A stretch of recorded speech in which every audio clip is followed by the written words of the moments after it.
Alors, l'usine de Tilburg, qui assemble les modèles S et X, va fermer en Europe. L'usine Tesla de Tilburg, qui existe depuis 6 ans et avait pour but jusqu'à présent de terminer l'assemblage des S et X pour le marché européen, les changements récents dans ces véhicules rendent l'assemblage aux Pays-Bas impossible. Depuis 2015 et le début des livraisons de ces modèles S et X en Europe, Tesla effectuait ce qu'on appelle le mariage aux Pays-Bas, à Tilburg. Ce procédé consiste à l'assemblage final de la voiture où la batterie est associée au reste de la voiture. Avec les modèles 2021 au volant Yoke, annoncés et aux méthodes de fabrication revues, l'usine n'est plus à même de rendre ce service à une échelle satisfaisante. Cela fait maintenant 2 mois que les modèles S et X version 2021 ont été annoncés et que Tesla donc a logiquement arrêté la production des anciennes, afin de terminer les stocks accumulés jusqu'à présent. Les versions restylées arrivent à l'automne, en Europe. Alors, à l'automne en Europe, j'ai quelques doutes, hein, vu qu'il y a 6 mois de retard aux US déjà, ça m'étonnerait. À mon avis, aussi, il y aura de retard. Et si on en croit la fermeture de la partie assemblage de Tilburg, elle pourrait être plus taxée que les anciennes.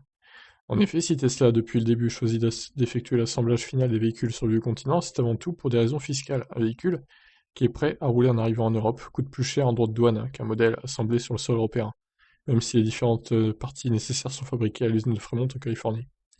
Le site de Tilburg pourrait tout de même continuer à être utilisé, mais plus pour les mêmes travaux qu'avant. Un centre de reconditionnement des pièces détachées présent depuis 2015 pourrait prendre plus de poids pour Tesla, allant de pair avec l'augmentation du nombre de clients en Europe. L'arrivée des prochaines de la Gigafactory de Berlin permettra à Tesla d'avoir une usine beaucoup plus grosse pour l'Europe, que ce soit pour stocker ou fabriquer des pièces, rendant de fait le petit site localisé aux Pays-Bas moins indispensable. Oui, mais alors du coup, s'ils ferment l'usine de Tilburg, pendant plusieurs mois, les modèles S et X vont être à un prix incroyablement cher au final en Europe. D'ailleurs, c'est pas pour rien, à mon avis, qu'ils ont augmenté de 10 000 € le prix de la S Plate Plus, du coup, qui est passé à 149 000, qui était à 139 000, à mon avis, et c'est à cause des droits de douane. Ouais, peut-être pas que, mais ça doit jouer. Bon, écoutez, on verra si vraiment ils ferment cette usine, et puis ce qu'il en est sur les prix. Je vous laisse réagir. Ciao.